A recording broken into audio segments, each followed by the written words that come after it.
Mas, prof, é pra copiar?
Muito boa noite! Boa noite, pessoal! Sejam muito bem-vindos a mais um episódio Mais aqui um episódio É Pra Copiar Podcast. do Vozes da Educação.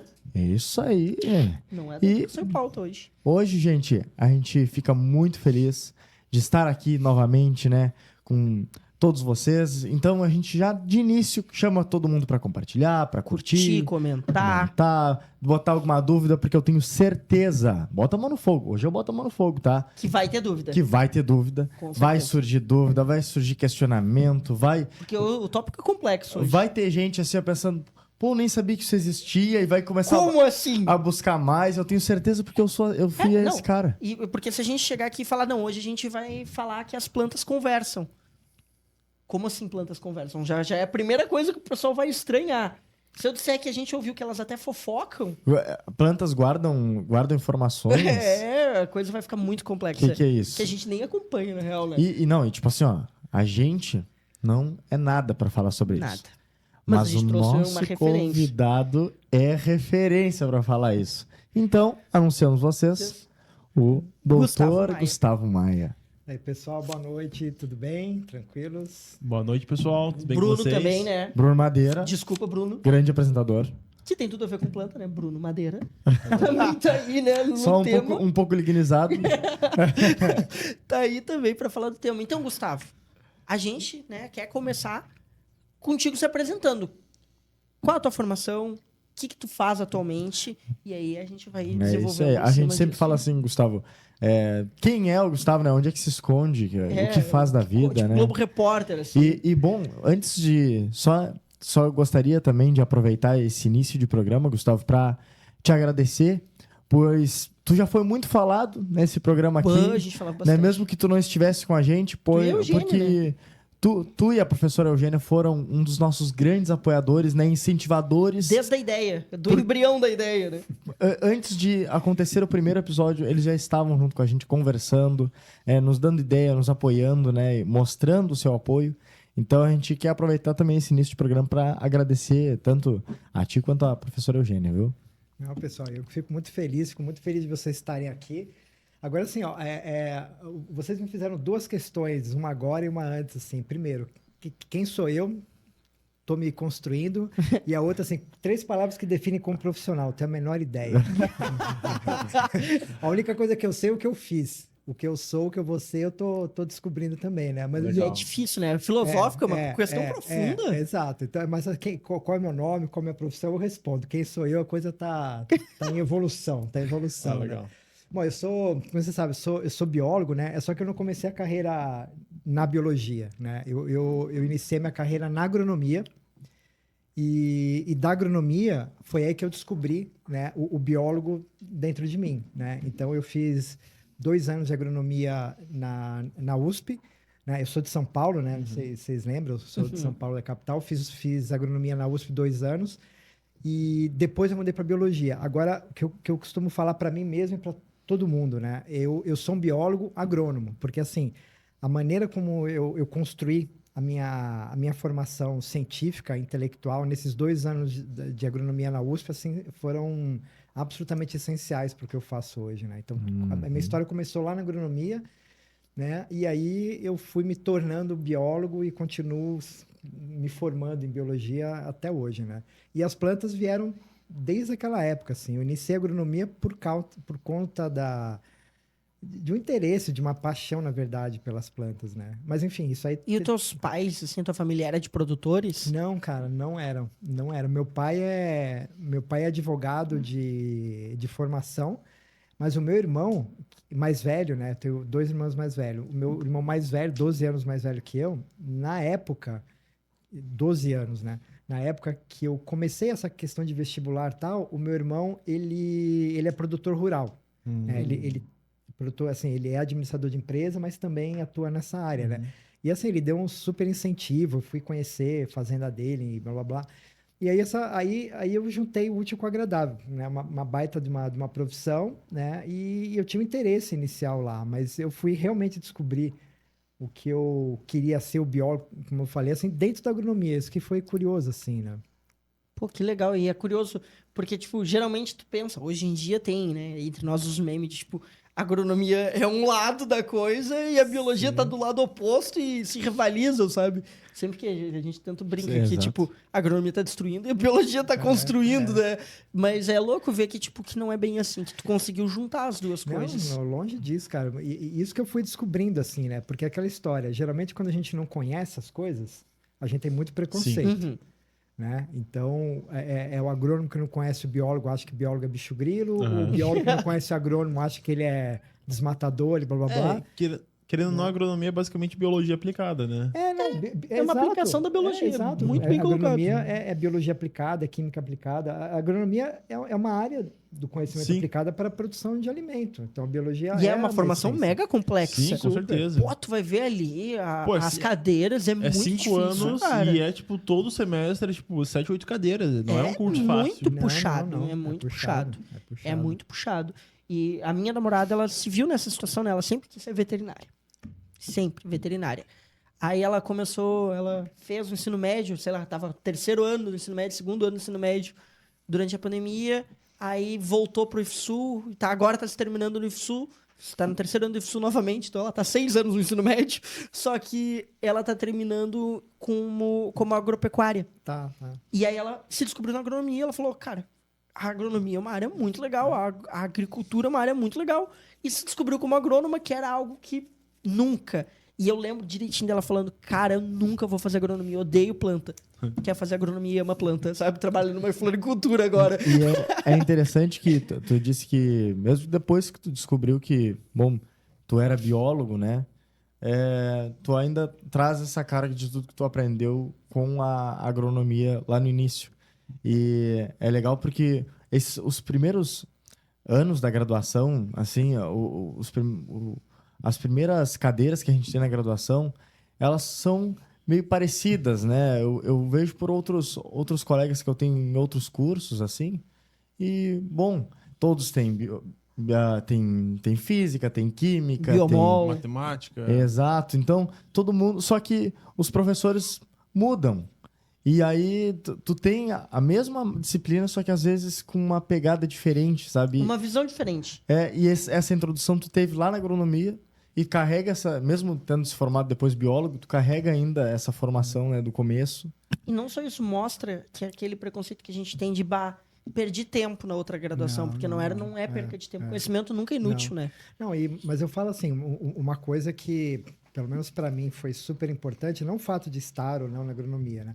É que eu usei o espaço da universidade para muito além das disciplinas, muito além, né? Então, assim, as disciplinas para mim era simplesmente um meio que eu tinha para acessar a universidade e o conhecimento que as coisas estavam lá. Mas eu, assim, desde o começo, além do envolvimento muito forte com o movimento estudantil, isso toda a minha graduação, eu sempre fui um cara, assim, que eu não aprendia nada em disciplina, eu sempre tive muita dificuldade, mas quando eu me interessava por alguma coisa, eu ia muito a fundo, fazia grupo de estudo. Assim, Tipo um hiperfoco, assim. O hiperfoco, assim, mas eu tinha essa habilidade junto com os meus colegas, assim, de ter uma educação ativa, proativa. Uhum. Eu nunca dependi De professor. nunca dependi tem que saber isso. Não, eu sempre consegui ter uma independência. Tanto é que eu iniciei um curso, peguei aquilo que eu queria e fui buscar outra coisa. Encontrei o que eu queria na biologia? Não. Definitivamente não, né? Mas eu tive eu sabia o que eu queria entender dentro da biologia e fui atrás. Então, a universidade, para mim, ela sempre foi um espaço em que eu podia ter contato com as pessoas que sabiam. E as Total. disciplinas, Pô, para mim, legal. eram absolutamente Tipo, um network triviais. gigante Era ali. burocracia. A disciplina, para mim, sempre foi burocracia. Né? Eu fazia porque Eu- tinha eu que acho- fazer. Passar. Algumas eu achava legal, outras não. Eu e o Thiago falava E disso tocava hoje. bola. A gente falava disso hoje, tipo assim, o quanto a gente realmente aprende dentro da sala de aula ali, na hora. Ou a gente aprende depois, debatendo a matéria, estudando junto, porque a gente é que eu também acho- criou um grupo de estudo, né? Ainda mais agora no final da graduação, eu vejo, tipo, eu sinto que eu não tenho vontade. Claro, não é com todas as matérias. Mas a grande maioria eu não tem vontade de estar em sala de aula. Também não. Não é por, não gosto do professor, não gosto da aula. Não, mas é porque eu tô com vontade de estudar o que eu já tô no. Pô, Que tu já gosta, né? Tu já sabe então, que tu já tô gosta. lá no meu laboratório. Pô, agora, inclusive, eu acho que você lá no laboratório vocês também trabalham com Arduino, né? Um pouquinho. Sim. Agora eu tô na pira de aprender Arduino. Pô, eu só tenho vontade de aprender Arduino. Tipo, eu fico pensando, agora tem que fazer tal coisa. Pô, mas eu poderia estar assistindo uma aula sobre Arduino e mexendo lá nas minhas pecinhas. E isso rola muito. E a gente também, desde cedo, acho que desde a pandemia, a gente meio que criou. Na pandemia foi bem mais difícil. Tinha que ter um jogo de cintura diferente, mas a gente criou um grupo de estudo nosso. Tanto que tu foi nosso professor, a gente é esse grupinho aqui em todas as disciplinas, sabe? E a gente vai se ajudando e debatendo. E, cara, tem prova, vamos estudar junto, vamos estudar junto. Sem prova, vamos debater um. Tanto que a ideia do podcast surge porque a gente Sim. tá conversando sobre as coisas e fala. Cara, que legal, a gente podia gravar a gente É conversando. só botar uma câmera, né? Porque o podcast já existia, só não tinha câmera Só não nem tinha microfone. câmera. Né? Então, a gente, inclusive, tu até trouxe isso, que a gente conversava isso hoje, né? E conforme vai passando o tempo, como o Bruno disse, a gente vai criando outros interesses. Então, por exemplo, tu começa a ter esse foco que tu disse que tinha nos projetos que a gente vai começando a se inteirar, Se encontrar. né? Se encontrar, às vezes a gente cria o próprio projeto, né? E aí fica naquela paixão. Agora o Bruno criou essa ideia do Arduino, então ele está totalmente fascinado também. E acho que aí tu começa a aproveitar a universidade de outra visão, que eu não tinha ideia que existia quando eu entrei na Sim. universidade. Eu pensava assim, que o que eu vou aprender mesmo é em sala de aula falando com os professores. Mas o que eu aprendo é com os professores fora da sala de aula, conversando com eles na sala deles. A gente, eu não vejo, pelo menos eu, tendo essa autonomia de aprender 100% sozinho. Eu gosto de ter contato com as pessoas, mas são com certos professores, né? Tipo, de ir conversar, de tirar dúvida, de perguntar coisa. Eu preciso ainda, tipo assim, eu brinco que a faculdade, pra mim, eu não vejo ela assim, como tu falou, eu vejo ela como vários caminhos. E aí o professor me diz, isso que tu quer é por esse caminho aqui. E aí eu vou e sigo, mas eu sigo sozinho. Mas eu gosto de, tipo, ter uma dica de qual caminho seguir.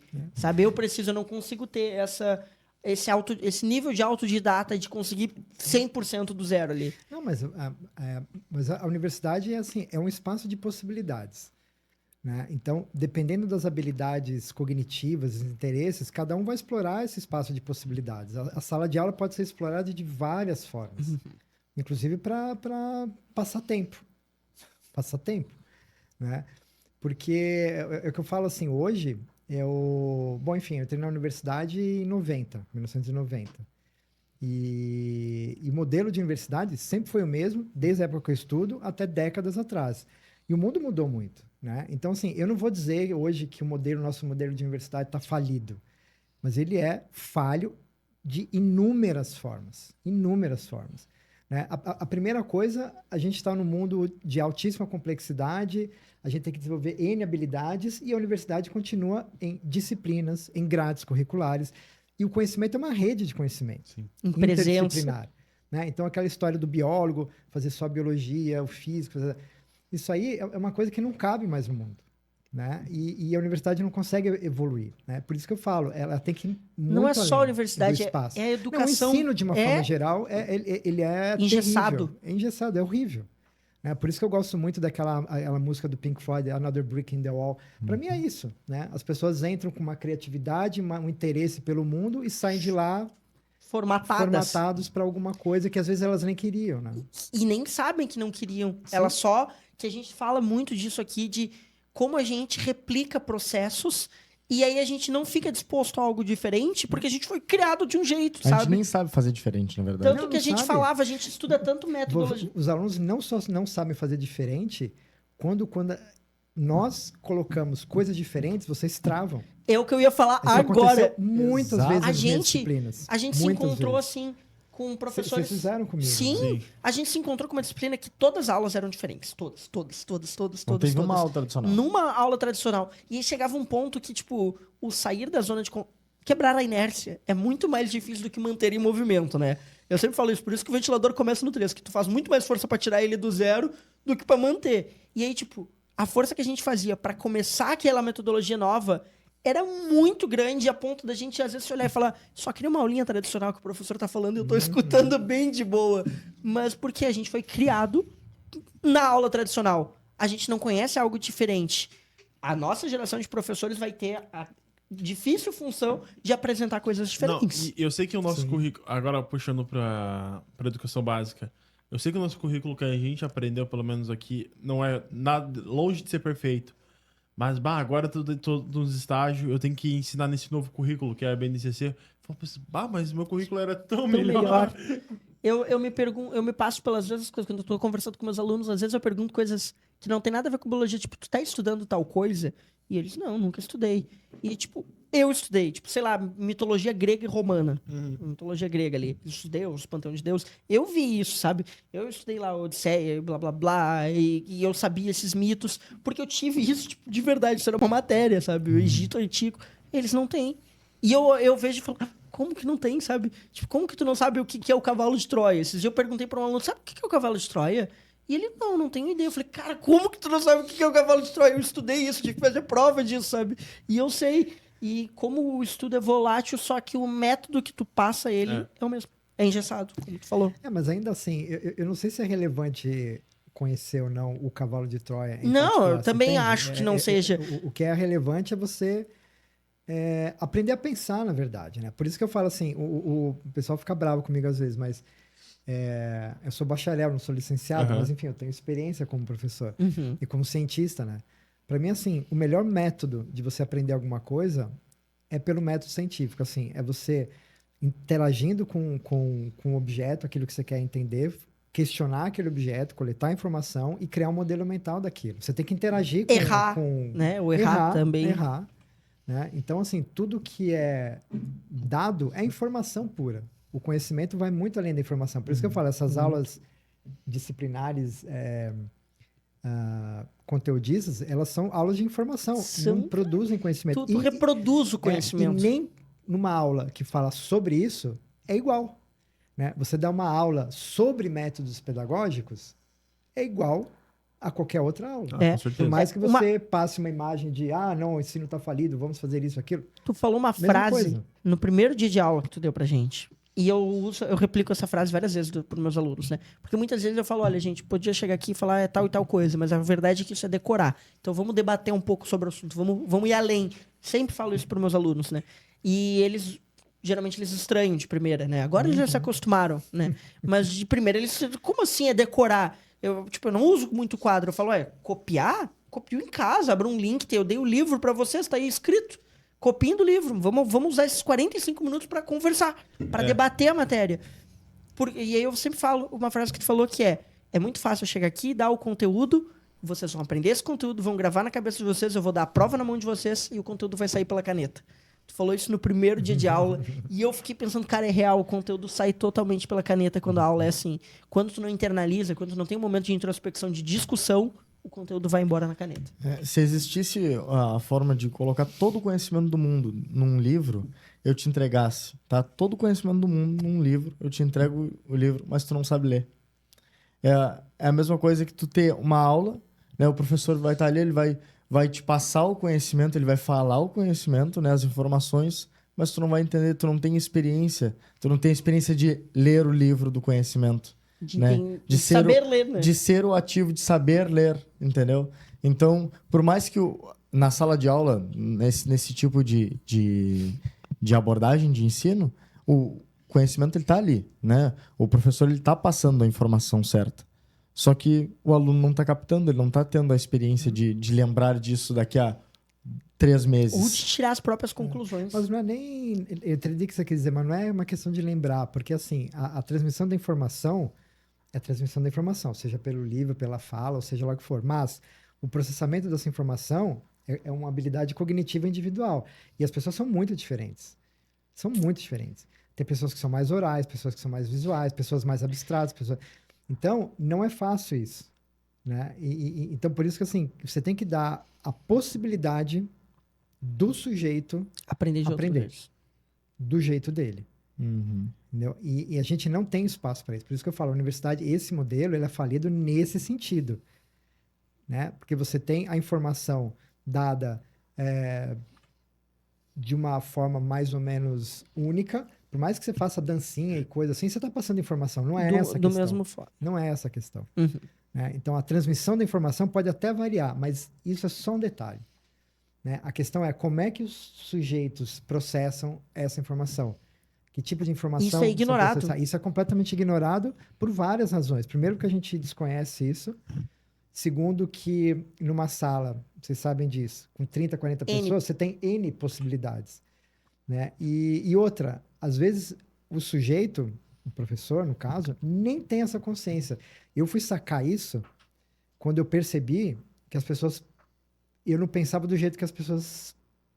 Que eu Pensa. achava que as pessoas pensavam. Constrói o pensamento de jeito diferente. Eu achava que todo mundo pensava como eu. Aí eu conversando com vários colegas, eu percebi que não. Eu penso de um jeito e as pessoas pensam de outro jeito. A maneira como eu construo o conhecimento. E aí eu falei, pô, peraí, tem alguma coisa esquisita, né? Então nem todo mundo pensa como eu penso. Aí eu fui estudar um pouquinho. Girou a Não. chave. Girou. Então, peraí, opa, o que eu tô fazendo? Né? De repente eu falo para você, você entende uma coisa, eu falo para você, você entende outra, eu falo para você. E é exatamente eu tô falando isso, da né? mesma informação, só que cada um tá tirando uma ideia. Eu falei, porque é óbvio, cada um constrói o modelo mental de um jeito. E é um sujeito com dada. experiências diferentes que vai Sim. interpretar a realidade de outro Sim, jeito. Sim. E tu sabe que vai parecer até que eu tô puxando o saco, mas juro que não é. Mas é que foi nessa mesma aula, tu também fez uma pergunta que eu faço para meus alunos. A minha primeira aula é sobre isso, é sobre como aprender, né? E tu perguntou assim pra gente, tu lembra disso? Como vocês aprendem? Vocês já se perguntaram isso?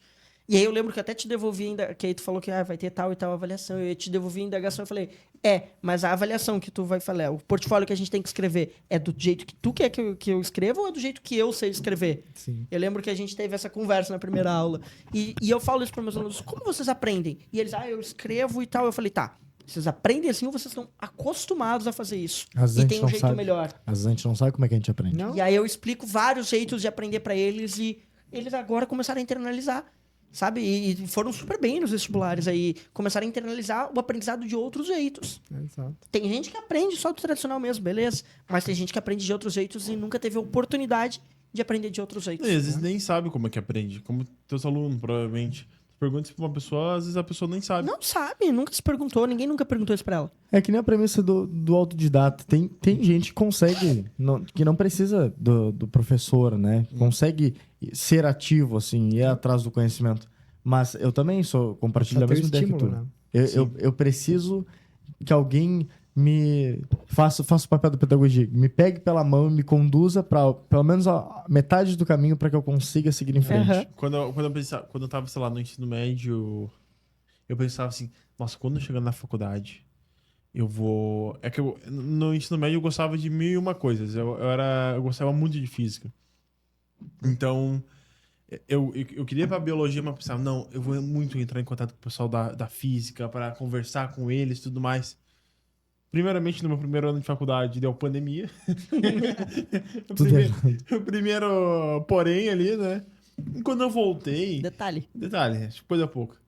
Quando eu voltei, não sei se esse tempo de pandemia apagou essa parte da minha memória, que agora conversando, inclusive, quando tu falou isso, eu falei, putz, quando eu tava no ensino médio, era exatamente isso que eu queria fazer na faculdade e eu não fiz em momento nenhum. Uhum.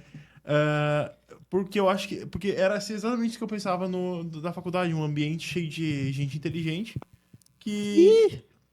Não, pô, Contrário, né? mas tem uma galerinha Tem uma galerinha massa. que sabe muito. Sabe um pouco mais que o básico. E eu queria aproveitar o máximo, só que E eu não sou uma pessoa autodidata. Isso é um dos meus... Uma vontade que eu queria ter, só que eu não consigo. Eu não consigo também, e eu já tentei muito, porque meu padrasto é autodidata também. E aí, tipo, eu sempre me comparava muito a ele, sabe? Tipo assim, bah, eu quero ser que nem ele. Só que eu não conseguia acompanhar. Eu tentava, e eu tento, e isso é legal, porque eu tento. E isso me mantém nativa, sabe? Mas eu não consigo... Não consigo, cara. Eu preciso que alguém pegue da mão pelo menos um pedaço do caminho pra eu ir. Senão eu não vou. Não consigo, e isso é muito doido. E, tipo assim, mudando agora, fazendo uma curva, assim, tá? Porque temos que administrar o tempo. Mas fazendo uma curva. Quando que no meio dessas loucuras de como eu aprendo, de como eu estudo, de eu sempre quis fazer isso, tu chegou na conclusão de que tu querias estar na área que tu está hoje? Fazendo o que eu faço hoje, né? Então, cara, isso aí é uma coisa interessante, assim, que boa parte das coisas que eu faço hoje veio por uma questão estética. Uma questão estética, né? Eu sempre fui um apreciador da estética da natureza. Então, eu tinha uma pergunta muito trivial. Por que as coisas são belas? Isso era uma questão filosófica, Caraca. mas... e você tem uma área da filosofia para discutir essas questões, né? Que é a própria estética, né? Mas eu fui um pouco atrás da questão filosófica, mas o meu perfil é mais de um cientista. Eu quero saber o porquê das coisas, como as coisas se formam, né?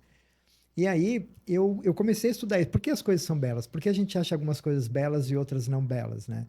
E a natureza é cheia de padrões e particularmente as plantas sempre me atraíram pela beleza delas, né? Então, assim, eu queria muito entender por que as plantas são belas. Simples assim. E aí, investigando isso, né? E isso eu já estava tava na agronomia ainda, né? Mas na biologia eu levei isso. E aí eu descobri que, para eu responder essa minha questão, eu não podia estar dentro das fronteiras do conhecimento acadêmico da universidade. Eu não ia descobrir essa questão Ali. na agronomia, nem na biologia. Eu tinha que entender de física, eu tinha que entender de matemática, eu tinha que entender de química, eu tinha que ter uma composição filosófica da minha mente, eu tinha que ter tudo isso. Então, por isso que eu falo, às vezes a universidade, ela realmente formata muita gente, e a questão que você tinha de querer fazer física e não fez porque estava na biologia, isso é um erro tremendo. Porque a ciência, a natureza é uma só. A natureza é uma só. A natureza não está nem aí se tu é biólogo, se tu é físico, se tu é químico. A natureza não está nem aí. A natureza é uma só. A natureza tem manifestações em todos os aspectos que a gente possa imaginar. Todos eles. Então, assim, a gente nunca vai entender a natureza se a gente se confinar, né? E mesmo que questões filosóficas, né? O que é belo? Como é que as coisas são belas? E aí eu fui entendendo isso, né? Aí eu descobri que existe um padrão natural, né? E nós, como seres humanos, identificamos esse padrão natural e chamamos as coisas belas, que é a simetria, né? Então, tudo que a gente acha belo tem padrões de simetria. Às vezes você tem uma antissimetria, mas está associada a uma simetria. Uma antissimetria é uma não simetria. E aí eu falei, poxa, mas como é que esses padrões surgem? Como é que surge um padrão? Por que as plantas são simétricas? Né? Partindo desse princípio, assim. E aí eu comecei a me interessar pela questão da origem da forma, né? A origem das formas biológicas, né? E na origem das formas biológicas, aí eu comecei a entender os processos associados à morfogênese, regulação da morfogênese, e eu comecei, obviamente, quando a gente busca padrão, a gente tem que usar ferramentas para isso na ciência, geralmente são ferramentas matemáticas, né? Então, eu comecei a estudar biomatemática. Na graduação, eu tinha um grupo de estudos na graduação de biomatemática. Caramba. De biomatemática. Só molecada da graduação com um professor top de linha da matemática, que abraçou a causa, né? Comprou ali ele. Comprou, né? Que legal. Então, claro, e por isso que eu falo, a universidade propiciou esse espaço. A gente não Eu vejo muito isso. achar um matemático doido querendo ajudar os biólogos a entender a natureza. Vocês três vão entender. Isso que ele tá falando é exatamente a biofísica para biólogos que ele fez. É exatamente isso. É exatamente esse caráter, esse Gustavo que tu tá falando, tava ali naquela disciplina. Exato. Porque não tem fronteira, cara. É isso que eu falo, assim, é uma grande pena, assim. A gente entrou num processo de fragmentação do conhecimento que fez a gente perder a capacidade de entender aquilo que a gente queria entender originalmente, né? Que é a própria natureza. né? Então, por isso que eu falo que a universidade, nesse aspecto, ela está falida. Porque ninguém sai com a habilidade de entender fenômenos naturais amplamente. A não ser que a gente... E ela te sufoca de um coisas. jeito que, muitas vezes, mesmo que tu queira fazer isso, mesmo que tenha gente que queira, que tenha esse fogo... Não tem espaço, Não porque tem assim, na espaço. graduação você tem um monte de disciplina para fazer, você tem que cumprir o crédito, senão você fica lá Presença. milênios. Você tem presença, você tem a prova, você tem... Enfim, você tem um monte de coisa que consome a tua habilidade mental, o teu interesse... Teu tempo. O teu tempo. O tempo é o pior, o tempo é o tempo. pior, porque assim, É. vontade, a gente tem vontade de 1001 coisa. Hoje a gente tava falando, eu e o Thiago, organizando as cadeiras, porque a gente tem 1001 coisas pra fazer, só que a gente não tem mais tempo. É. E tipo assim, pega menos cadeira, não dá mais pra pegar menos, a gente tá com 3, só que a gente não tem tempo. É que também assim, ó, essa questão do tempo, o tempo é relativo em todos os aspectos que vocês possam imaginar, né? Então assim, eu sinceramente, aí é uma coisa pra mim, assim, eu não uso nunca a desculpa de falta de tempo. Não tem. O tempo é absolutamente abstrato e relativo, né? Tem o tempo do relógio, mas o tempo esse tempo que você está falando é nosso, é teu. Você nunca pode falar que você não tem tempo. Você não tem tempo se você não quiser. Eu também Você falei pro constrói o Thiago tempo. das prioridades. Depende Não, do que é são prioridades. são maneiras de você fazer as coisas, né? Só Às que- vezes, porque assim, por exemplo, eu tenho alunos, eu até um pouco assim, às vezes o pessoal muito perfeccionista tem que soltar um pouco, sabe? Tem que soltar um pouco. Às vezes o tempo que Porque ele... senão você fica Pra muito... ver se eu entendi, o tempo que ele tá buscando a perfeição, aí ele diz que não tem tempo, mas ele não precisava estar buscando aquela Não precisava perfeição, estar ele buscando teria a mais perfeição, tempo. Exato, exato. Talvez Entendeu? eu sofra Então- esse problema, né? E outra coisa também, a gente tem que aprender a criar redes de conhecimento com pessoas que têm habilidades diferentes da gente. Entendeu? Então assim, é importante ter espaço de interação, né? O conhecimento surge desse espaço de interação, não tem jeito. Quando eu entrei na universidade, eu pensava assim, eu não vou conseguir... Eu tinha a visão de ser um lugar muito sério também. E sempre os meus professores falavam, depois que tu entrar pra faculdade, tu vai ver o que que é, ninguém vai... Os professores não vão te olhar na cara, não vão saber teu nome. Tô sempre falando isso. Sempre falam isso. E aí, beleza. Aí eu entrei, quando eu fui entrar na universidade, eu pensava assim, bom, eu vou ter que me virar sozinho. Eu não vou conseguir fazer amigos. E logo de cara, né, esse grupo já se formou mesmo que online.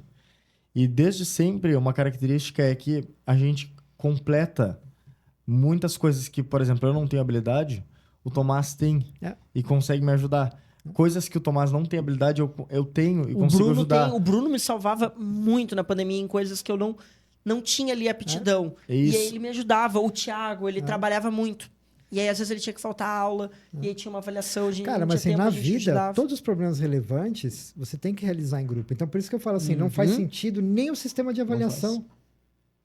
Assim, no mundo não existe uma prova que você tem que fazer sozinho, escondido. É verdade, né? Não tem, no mundo não tem isso. No trabalho, às vezes fala, não, Não mas porque tem. no trabalho... Não tem. Cara, no Hoje trabalho em dia tu o mercado pesquisa de ali. trabalho... Não é nem questão de pesquisar uma habilidade, não. Mas no trabalho, hoje você quer pessoas colaborativas. É o soft skills. Soft skills é saber se comunicar e interagir. Por Eu quê? falei disso semana Porque passada, você resolve, lembra? não é? Você resolve os problemas em colaboração. Então, por isso que eu falo, é tudo... Não tá faz tudo sentido muito- mesmo. Não faz sentido. Não cara. faz sentido, Não faz não sentido. faz Não sentido. faz Não tinha sentido. pensado nisso. É faz porque tu não sentido. veio semana passada, né? Não. Eu falei de soft skills, tu lembra de eu falando de soft skills? Eu falei sobre isso, sobre habilidade de comunicação. Eu falei, isso é uma habilidade super valiosa. Tava falando com uma aluna sobre isso. E, Que as plantas têm, né? cara, como Isso que tu aí chega... eu fico indignado. eu fico Não. indignado. Pra Agora mim, a gente chegou no ponto que tinha principal, na assim, ó, cereja do bolo. Peguei aonde, o gancho. aonde que tudo isso vai pra plantas conversam? Quando ocorre o pulo? Tipo, a natureza é bela e as plantas conversam. Não, então, isso é muito legal, né? Porque, então, para entender a questão das formas da natureza, né, eu entendi que na natureza você tem um modelo de perfeição de simetria, mas a relação dos seres vivos com a natureza distancia esse padrão da perfeição de simetria e cria formas assimétricas. Aí eu comecei a entender que o que eu tinha que entender mais não era a geração da forma em si, mas a variação da forma na natureza. Então, eu comecei a estudar o que a gente chama amplamente assim, de ecofisiologia, que é a maneira como as plantas, no caso em particular, as plantas interagem com a natureza.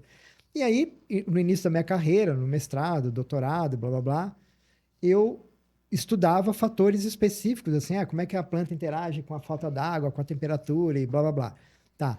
E aí, eu comecei a entrar em contato com uma galera das ciências cognitivas, e é isso que eu falo, assim, eu fiz, na verdade, 3 faculdades. Eu fiz agronomia incompleta, fiz a biologia do meu jeito e trabalhei durante 17 anos num grupo do Centro de Lógica e Epistemologia da Unicamp. Então, eu estudei na Unesp, na USP e na Unicamp. Né? Nesse grupo, eram reuniões em que a gente discutia os fenômenos associados à auto-organização e complexidade com todo mundo que você possa imaginar. Tinha médico, tinha filósofo, tinha cientista cognitivo, Caraca, tinha matemático, tinha músico. Tudo. Físico, teórico, físico aplicado, todo mundo. Para estudar uma coisa, como é que a natureza Que coisa se linda. forma. Entendeu? E nesses processos eu comecei a entender que os sistemas biológicos, de uma forma geral, isso já em 98, eu comecei a entender que os sistemas biológicos são sistemas cognitivos por excelência. A vida, ela se diferencia dos sistemas inanimados por terem habilidades cognitivas, terem habilidade de perceber, interagir e agir sobre o ambiente. Então, todo sistema biológico é um agente. Né? Isso a gente não aprende na faculdade. Né? Porque na faculdade a gente entende como os sistemas biológicos são mecanismos. Então, a gente sempre fala de mecanismo. Mecanismo disso, mecanismo daquilo, sistema mecânico, o corpo humano é uma máquina perfeita e essas metáforas que nunca ajudam a gente a entender a agência de sistemas biológicos. E todos os agentes não só interagem com o seu ambiente, mas interagem entre si. Entendeu? Então, as plantas, assim como todos os seres vivos, conseguem interagir entre si pela linguagem que lhes é própria. Né? Então, o que é a comunicação? A comunicação é a troca de símbolos, de signos, que ganham significado no receptor. Não interessa qual é o signo. Não interessa é que você tem um código, né? Esse código é transmitido e esse código recebido, ele é interpretado e ganha significado e o agente que recebeu esse código age de acordo. Isso é um sistema de comunicação. Né? Então, o sistema de comunicação não envolve linguagem oral só. Né? Envolve vários sistemas que codificam informação. Então, no caso das plantas, elas têm várias linguagens. Quando a gente fala de comunicação de plantas, inconscientemente a gente já liga a planta conversar, né? Como a gente está acostumado. A gente humaniza a planta, né? Mas não é... Mas o que é a conversa? A conversa são trocas de símbolos que ganham Fala, significados. sinais, no caso Olhar. da Libras. Não, olhar e tudo. Então, cheiro, tipo, por exemplo, cheiro. pra ficar didático pro pessoal aqui, principalmente essa do cheiro, tá? Principalmente Aham. essa do cheiro. Acho que vai ser a analogia melhor, vai ser seguida a lógica do cheiro. Se eu tenho lá uma banana e eu ponho ela num saco preto ali, fechadinho, junto com o abacate. A liberação do etileno que ela tá largando ali, fazendo o abacate amadurecer mais rápido, seria uma comunicação. Nesse caso, não, porque nessa relação que tu falou, existe, na verdade, assim, não é bem uma comunicação, porque o abacate não tem chance de não responder o etileno. Tá, entendi. Tem que ter a chance de tu olhar pra situação e falar, não vou fazer nada. Exato. Nesse caso, é como se fosse uma ordem. Na comunicação envolve uma interação. Então, assim, a linguagem das plantas, ela envolve centenas de moléculas químicas que, em conjunto, ganham significado para determinado receptor. E o que é interessante é o seguinte, assim como a gente, né? Eu estou falando aqui, dependendo do background, como vocês estão interpretando, você entende de um jeito, você entende do outro, o pessoal ali entende de outro jeito. É a mesma coisa. A planta gera um conjunto de símbolos químicos. Esses símbolos químicos, dependendo do interpretante, vai ter informações diferentes. Um pode entender aquilo como, opa, tem alguma coisa errada, deixa eu me defender. O outro, opa, esse sinal não é para mim, deixa eu me afastar daqui. Né? Então, a linguagem, ela permite várias interpretações dependendo do interpretante, de quem interpreta. Né? E no caso das plantas, então, elas usam essa linguagem química, elas usam linguagem de toque, elas usam linguagem visual, elas percebem a emissão de cor das outras plantas, identifica espécie, identifica se é parente, se não é parente, e tem a comunicação via sistema radicular, por vários meios também, inclusive comunicação bioelétrica. entendeu? legal. Então, elas são tão conectadas entre si e a linguagem delas é tão complexa que a gente não tem a menor ideia. Aquela plantinha que abre e fecha quando tu toca Dorme, mimosa. Dorme Maria? A Eu Venus conheço tudo Flytrap ali. é Dionera. Quase. Mimosa, Não, dorme aquela- Maria. Dorme. Aquela que pega a mosca? Não. Ah, não. É uma que tu bate nela e ela... E ela faz- fecha as folhinhas. Não, a mimosa pudica. É, a mimosa, Mimosa, o planta sensitiva. Toma vocês dois, toma, eu Não, é que acertei. você fez esse movimento aqui, eu pensei na Dioneia. Aham, fecha que assim, fecha. aquela fecha Não, assim. é uma... É. É aquela folheolada. É. né? Sim. E ela fechar ali, aquilo é uma forma de comunicação, porque o vento tá batendo nela e ela não tá fechando. É só quando a gente bate. Então, isso que é muito legal também, né? Ela, assim, primeiro, uma das hipóteses é que ela fecha aquelas folhinhas para se defender de um herbívoro. Então, o herbívoro vai lá, faz o movimento, esconde as folhas para evitar predação. Mas, assim, daí, tua pergunta é legal, assim, mas quando o vento bate, por que ela não fecha? Ela não fecha porque as plantas não são bobas. Elas conseguem diferenciar um estímulo mecânico que pode causar dano e um estímulo que não causa dano. Cara, então se ventar forte o suficiente, talvez ela feche. Mas é tipo a nossa célula. Depende da familiaridade dela com aquele estímulo, entendeu? Então, assim, ela consegue diferenciar um estímulo mecânico do vento do estímulo mecânico de um bicho pousando em cima. Tipo, se ela já tá acostumada com o Se ela vento já da tá região acostumada, forte isso, e ela ela não fecha. não foi atacada, É, ela... exato. É tipo, por exemplo, É que nem a gente ignora ruído. por exemplo, quando a gente coloca uma camiseta. Na hora que tu coloca a camiseta, Tu tu sente. sente toda a região onde a camiseta tá tocando. Depois de um tempo, tu Né? Tá esquece. nem aí. Exato. E aí a lógica dela é a mesma. É, a lógica dela é a E mesma. tá aí, assim, um exemplo concreto, então, da comunicação. Se tu tivesse que dar um exemplo de comunicação. E isso daqui é as plantas conversando. Tá. Então, tem vários, na verdade, assim, né? Assim, o primeiro evento, a gente faz isso no laboratório hoje, assim, mas o que efetivamente mostrou essa possibilidade foi não foi nem um experimento, foi uma observação casual, né? Que legal. De que, acho que na década de 80, né? Não lembro assim a espécie, eu sou biólogo que não conhece nenhuma. Aliás, assim, só um parênteses, assim, se tem uma coisa que eu odeio quando fala que eu sou biólogo, o que chama isso? Eu não tenho a menor ideia. Não me pergunte o nome de nada. Tem algumas pessoas que acham que é... Biólogo tem que saber nome de tudo, eu não sei nome de nada. E tem gente que faz biologia que acha que já é biólogo só porque Só sabe o porque nome de sabe, tudo. não, exatamente, mas enfim. Aí eram plantas, né? Eram plantas de pino, se eu não me engano, que foram atacadas, né, por um inseto predador, um herbívoro dela, né? E o que foi interessante, assim, que na área próxima, eles começaram a perceber que algumas plantas vizinhas não eram predadas. Elas ou tinham uma predação muito menor, né? E isso, por que essa aqui é predada e essa aqui não é predada, né? E aí surgiu uma hipótese, né? Uma das hipóteses, né, é que foi de que a planta predada gerava um sinal para a planta não predada disparar os compostos de defesa e se defender do predador.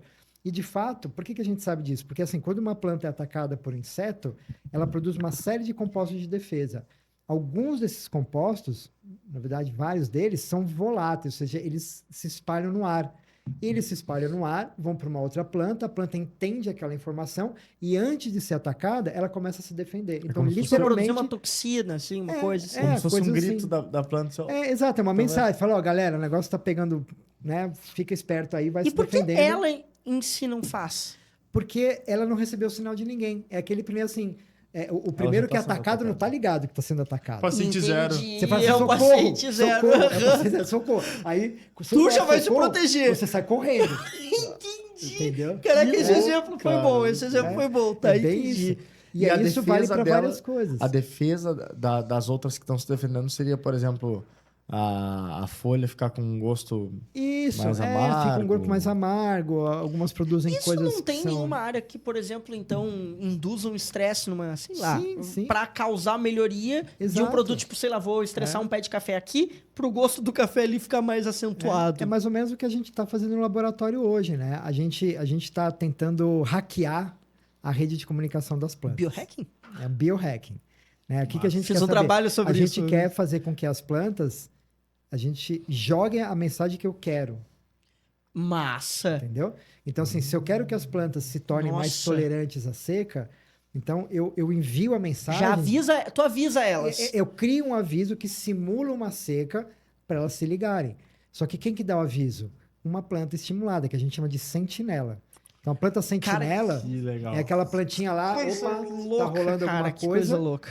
e joga o aviso. Então, as outras começam a se preparar sem efetivamente serem prejudicadas por um dano real, entendeu? Pô, que massa. E como vocês medem que a outra ouviu, digamos assim? Então, primeiro, a gente mede a resposta. Porque como a gente não entende a língua, então a gente vê o comportamento, né? Então, a gente cria situações em que a gente provoca uma mensagem, né? E mede a resposta, mede o comportamento associado àquela mensagem, né? Então, a gente mede o comportamento, né? Que é o que a gente faz.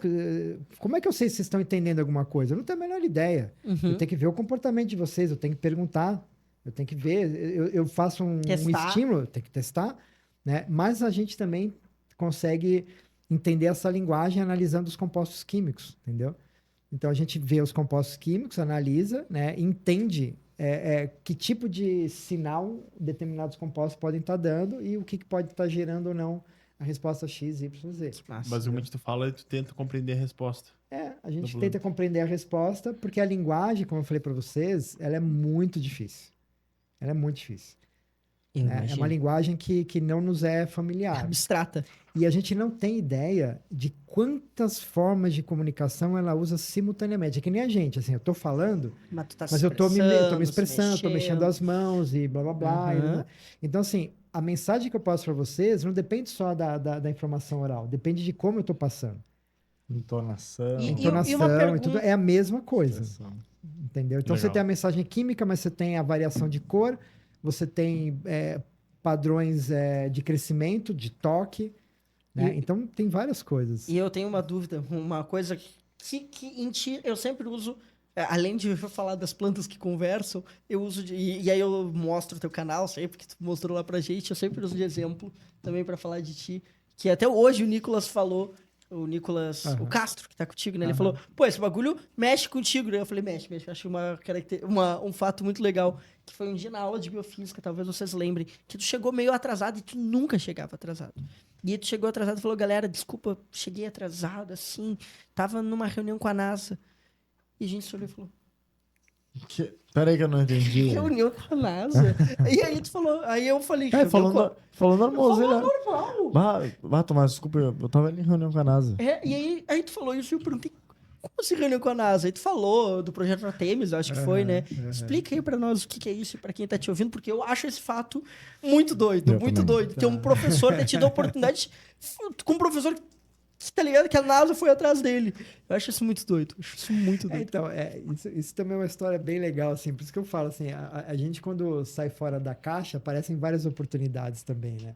Então, assim, eu costumo brincar assim, quando tem um projeto maluco, as pessoas me chamam, né? Isso aí o Gustavo deve saber. Isso aí, coisa assim, trivial, não é trivial.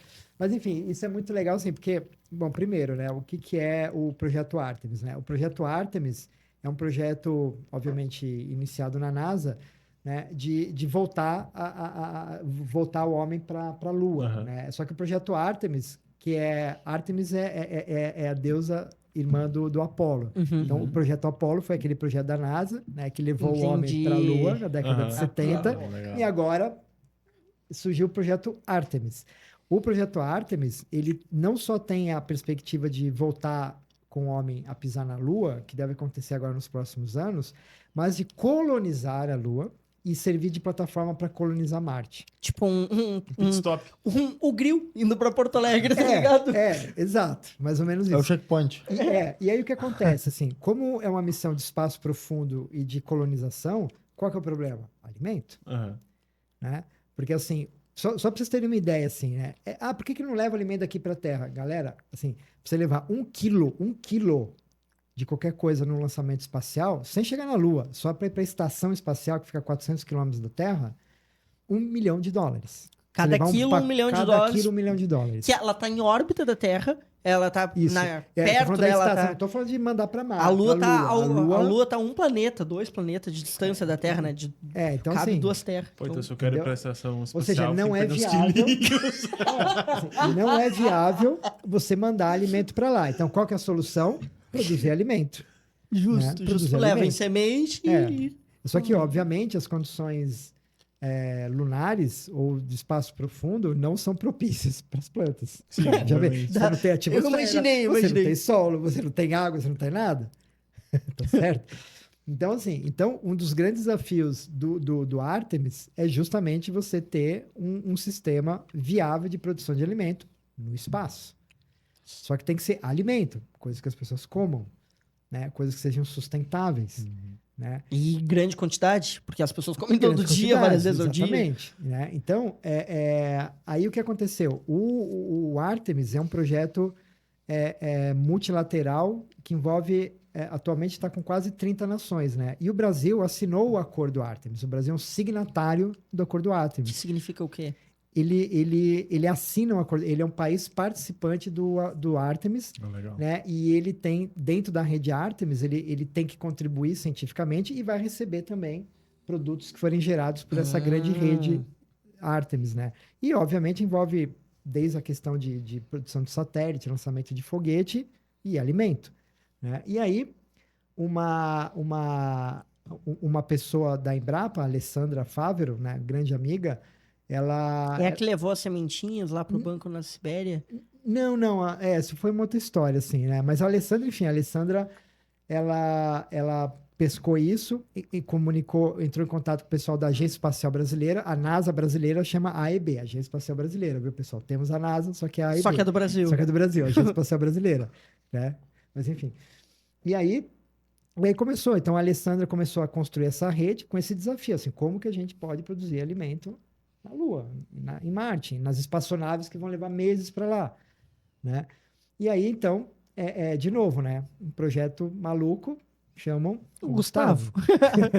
né? E aí começou, isso já tem uns 2 anos, né? E agora, no Brasil, nós somos uma rede de 40 pesquisadores em 15 instituições, né? E foi assinado Bem um recluso, acordo... né? Bem fechado. Aí, e foi um acordo assinado, tem um acordo assinado entre a Embrapa, que é a sede, e a Agência Espacial Brasileira, né? Então, a gente tem pesquisas envolvendo...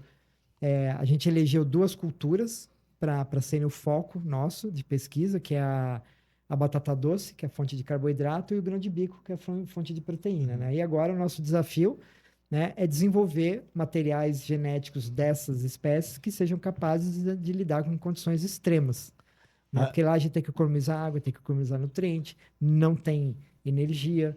Então, tudo que a gente precisa para produzir alimento não tem. O desafio é fazer do zero, né? Tá. Tirar Do leite zero. de pedra. E aí, de lua.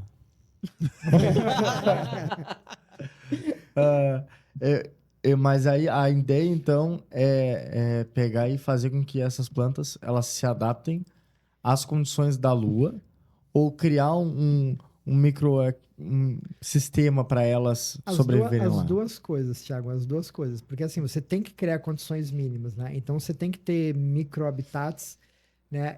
Mas isso não é um problema fácil, né? Porque assim, por exemplo, no espaço, na Lua, a gente não tem atmosfera. Então a gente não tem proteção contra a radiação cósmica, radiação solar, não tem proteção.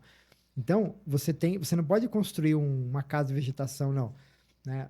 Tem que ter um shelter, tem que ter uma coisa que resista à radiação, porque senão você causa mutação e mata as plantas, né? Então, uma das ideias é criar, enfim, estufas, né? Dentro de crateras na Lua, protegidas da radiação, porque a radiação... Usando a própria Lua como escudo. Na Lua, usando a Lua. Então, tem várias opções, né? E ninguém tem solução para isso ainda, entendeu?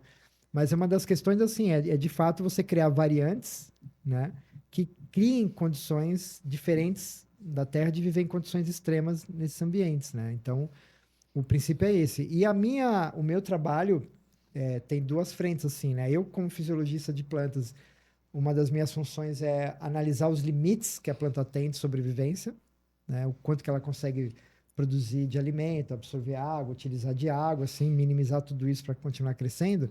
E lá a gente vai desenvolver, né, também porque assim, tem que pensar o seguinte, produzir alimento você não tem nenhum tipo de recurso, nem humano, você não tem agricultor lá. Então você não pode ter mão de obra é caríssima. Uhum. O custo de um astronauta para fazer um experimento de 30 minutos é $100 mil. Entendeu? Então, assim, os custos Tudo é muito elevado. Tudo é muito elevado de custo. Então, você não pode Nada depender barato. de mão de obra para produzir o alimento. Então, assim, você tem que criar sistemas automáticos, de automação, né? E uma das coisas que a gente vai propor é isso, né? Porque outra coisa que a gente faz no laboratório, além de trabalhar com memória, comunicação, é a parte de eletrofisiologia em plantas, né? Então, a gente consegue captar o sinal elétrico da planta e, a partir disso, a gente consegue verificar se ela está bem, se ela não está, blá, blá, blá. E agora, a gente criou um sistema, um protótipo ainda, né? Que a gente chama de Lacev Bot, que é um robozinho do Lacev. Então, a gente usa o sinal da planta elétrico, né? Traduz esse sinal em linguagem de computador e, a partir do que o computador aprendeu do que aquele sinal representa para a planta, ele pode acionar um dispositivo de irrigação, um dispositivo de irrigação. Eu acho que já acender tinha luz, mostrado isso apagar para luz. nós uma Eu vez. acho que sim. Vocês levaram Eu lembro. na mostra de cursos, acho, né? Eu acho que sim, a gente Eu leva. tenho no a lembrança de isso, no ver vegetando isso. a gente leva o Lacev Bot. Então a ideia é essa, entendeu? Então a gente, conhecendo como é que a planta lida, os sinais que ela dá, o a Luiz gente... Felipe. O Luiz Felipe Isso, apresentou Luiz, ali, isso, eu lembro. isso. assim, Mas de o que é o sinal? É um sinal bioelétrico, né? Então, por exemplo, todos os sinais... Tipo, É tipo um pulso nervoso. É um pulso nervoso. Lembra que era é um tipo pulso um nervoso. eletrocefalograma? É. Não, assim, é basicamente o sinal elétrico que a gente produz nas células nervosas nossas é o mesmo sinal, é o mesmo tipo de sinal que qualquer célula viva tem. Qualquer célula viva tem. Quase uma bomba só de potássio ali. É só que no caso das plantas envolve outros Sim. elementos, entendeu? Dá- Mas o princípio é esse. Então, Diferença toda a elétrica. ação da planta é mediada por um processamento bioelétrico. Só que, obviamente, as plantas não têm cérebro, entendeu? Então, é um processamento local. É o videozinho da Mas que lagarta se que espalha. ele mostrou. Da lagarta mordendo a flor, a folha da planta. Lembra desse videozinho? dá pra dizer que o robozinho do Lacev é um torturador de plantas. Ele vai torturando Ele e- identifica as torturas. Ele identifica as torturas e transforma esse sinal para acionar dispositivo eletrônico, assim, né? Então, a questão, a ideia é criar um dispositivo que possa ser utilizado no espaço para isso, Ele né? basicamente ouve a planta gritando socorro e fala, ó, estão pedindo socorro aqui. Faz nada. E aí ele avisa o que estão pedindo socorro. Acho que seria isso, seguindo o teu exemplo Então, de mas socorro. agora só que agora a própria planta Consegue apagar o incêndio que tá apagar o rolando. incêndio que está rolando. Essa que é a Entendi. ideia, entendeu? E isso seria uma coisa muito legal para você ter, né? Num sistema de produção de alimento espacial em que você não tem mão de obra. Entendeu? Então, a própria planta cuidando de si mesma, né? Cara, que massa, né? Autonomia pras plantas. Então, tipo assim, tu é a planta, tu gritou socorro, eu sou o robô e falo, ó, tu tá gritando socorro. Aí a planta fala, aí tu que tá gritando socorro fala, é verdade, eu tenho que me curar. Tem que te ajudar aí. É, Cara, que legal, né? Que complexo também. Pô, é uma área muito complexa, mas assim. Mas assim, é claro que fenomenal. assim, e uma das críticas que a gente recebe, inclusive na própria Embrapa, assim, pô, o mundo precisando de alimentos, os caras pensando em produção de alimento no espaço, né? Isso é uma pergunta retórica e boba, né? Porque muitos dos avanços tecnológicos que a gente tem hoje, celular, satélite, vieram do projeto Da engenharia Apollo, espacial. Sim. da engenharia Sim. espacial. É que as pessoas É. não veem isso, né? Não É muito entende tempo, a isso. gente. É. Mente descontínua, a gente não exato. consegue fazer essa Não, ligação. Então a ideia é assim, imagina, cara, se tu consegue produzir alimento na Lua, imagina aqui. Sim. A tecnologia Frente que às tu usou mudanças pra fazer climáticas. Claro. para resistir aos extremos lá, Claro. resistir aos extremos aqui Claro. é muito mais Que a simples. gente vai precisar, porque a gente tá ferrando com o planeta, né? E tá, Então a e tá gente- vivendo já os extremos, né? Sim. se tu Olha venceu quantas no- inundações, eu nunca tinha visto isso. Você tava falando disso com a minha família. A gente viveu aqui no Sul essas inundações e rolou na Europa, em um monte de países da Europa, rolou na África, no continente africano, não lembro qual país, acho que foi no Quênia. Então, tipo assim, a gente tá vendo mudanças extremas, o que a gente ouvia lá atrás. Falar, eu vi no filme de 2012 que ia acontecer, a gente está vendo acontecer agora. A gente não tá mais esperando mudança climática, Não. a gente tá vivendo eventos extremos. Agora é saber como. Extremos. Agora é saber como trabalhar com eles. E para você, gaúcho, que está nos ouvindo, tem várias pesquisas mostrando que o Rio Grande do Sul tem grandes chances de se tornar inabitável, né? Com o passar dos tempos. O mundo tem, né? É, o mundo, mas eu tô. O povo gaúcho é bairrista, eu quero provocar esse tradicionalismo, esse porque amor. Não tem amor pela terra? Cuida da terra, então. Que não achem que vai acontecer demorar 80 anos, que nem lá na década de 40. Eu não só vou estar aconte- vivo pra ver. que nem aconteceu na década de 40, lá com, inclusive meu avô, ele presenciou isso. E agora só aconteceu agora em 2024. Não, agora vai ser praticamente todo ano, é Recorrente. sazonal. É que era a grande discussão, né? Tipo, o que que vamos reconstruir as casas que foram afetadas pela enchente no lugar onde elas estavam? Não dá, porque vai rolar ano que vem. Aham. Ou esse ano. Ou esse ano. Vai ser É. louco. E aí, se tu venceu, se tu consegue criar alguma solução no modo hard, né? Lá na Lua, aí no modo médio, aqui. Que vai, né? Vai mais fácil. Já é mais fácil, né? Bom, eu acho que... Olha, assim, ó, é algo que gera uma curiosidade e sabe o que eu enxergo, Gustavo? O Thiago que olhava nos livros, assim, quando era criança, o cientista, sabe? Olhar como cientista, assim. Agora, eu me formando em biologia e eu olho pra ti e falo, pô, esse é o cientista. Que eu queria ser. Entendeu? Olha, aquilo ali é um cientista, entendeu? De olhar e ver E isso. isso é um cientista. Isso aqui é um E cientista. são, tipo, poucos professores que me passam essa vibe. No momento, os Sim. três que deram o Biofísica para Biólogos, que é o Rafael, o Robaldo, que é 100% cientista 100%. também, e o maluco, né? O cientista do cabelão, Einstein, Parece- sabe? E tu, sabe? Realmente, são os que passam, pra mim, pelo menos, são os que me passam a vibe de cientista. Os outros é mais professor. E Embora professor também possa ser cientista. é legal e agradeço a tua disponibilidade de vir no nosso programa, aceitar, né, desde o começo esse projeto louco. Inclusive, né, mais uma vez a gente mostrando aí uma ideia maluca que talvez não dê certo, vai falar com... Vai Gustavo. falar, é verdade! né? É verdade, eu não vendo? tinha Tá vendo? pensado Olha. nisso. Eu não tinha É isso pensado aí. nessa analogia. Então, Foi exatamente isso. Porque foi tipo um dos primeiros que a gente pensou. Se fosse... Olha, Gustavo, a gente tem uma ideia, mas acho que não sei se vai dar E eu acho certo. que várias vezes que a gente teve ideias loucas, a gente pensava, cara, eu acho que o Gustavo vai gostar de saber disso. E aí, várias vezes a gente passa pensando por ideias, que a gente tá sempre tendo ideias que 90% delas não saem do zero. Mas a gente tá sempre tendo ideias. E a gente sempre pensa que o Gustavo vai gostar de saber disso. É o Gustavo, Raquel e Eugênia. Sempre os que a gente pensa. Todos é botânica. Aí, né? Então, talvez a tenha gente- algo com a botânica. A gente gostaria de te agradecer, tá? É triste e a gente passa por isso em todos os programas. É incrível que não importa qual é o assunto, sempre. E isso era uma preocupação que a gente tinha. E tu sabe que a gente tinha muito, né? Pô, uma hora Como a é gente que não vai manter conseguir. uma hora? A gente Vai vai ter conseguir manter uma hora. Agora, tu tem a resposta que uma hora é até pouco. Dá pra continuar conversando Pô, tranquilo. E eu como, tipo, biólogo, pô, eu amei esse papo, sinceramente. Eu tô Não, eu animado. também. Eu Por fiquei mim, eu sem- sairia agora e iria lá pro laboratório. Brincadeira não, né? Tu iria mesmo. Seria certo. Não, que hoje eu trabalhei o suficiente. Você já deu, né? Já deu as moscas. Amanhã de manhã elas vão estão me aguardando já. Então a gente gostaria de te agradecer, tá? É uma felicidade muito grande a gente poder transpassar toda essa curiosidade que a gente, que tá envolvido, que tá aqui em contato contigo, né? Tem, passar para outras pessoas que nem te conhecem, E né? com certeza teriam a mesma, no momento que eu falou ali no início, de as plantas conversam, com certeza falaram, como conversa. assim? Fala aqui com a minha mão. Sabe, com certeza tiverá a mesma curiosidade. Então, obrigado, professor, e obrigado pela tua disponibilidade e obrigado pelo teu trabalho. Eu que agradeço o convite, pessoal. Fico muito feliz do sucesso de vocês aqui e podem contar comigo sempre, né? Valeu. Muito obrigado. E para quem está nos assistindo aí e chegou até agora, a gente agradece muito, né? Compartilha, comenta, curte como sempre. E toda quarta-feira, 7 horas, a gente está sempre aqui. Toda é forte. Toda é forte, mas a gente está maioria. tentando. 2025 vem aí Ano novo. com força pra gente vencer algumas dificuldades. Gente, obrigado. Valeu, Valeu, pessoal. gente. Pessoal. Tchau, tchau. Obrigado.